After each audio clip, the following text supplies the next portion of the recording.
So after a few days, I have made some experience and wanted to still share that with you.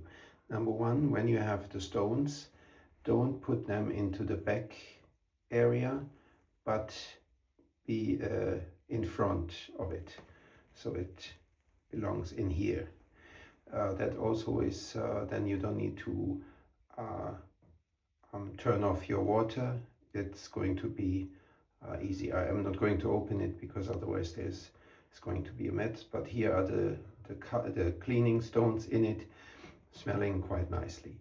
And then another thing is you can put the pressure here in a different way, lower. So if you, for example, push this one fully, then you have full pressure, and then you can easily here put a lot of foam in it, so that's nice.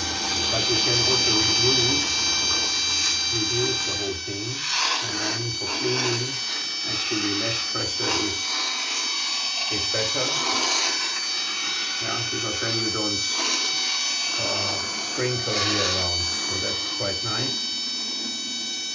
And or if you want to clean underneath, then you can of course here increase the pressure and then heavily put the pressure on, and of course stop here.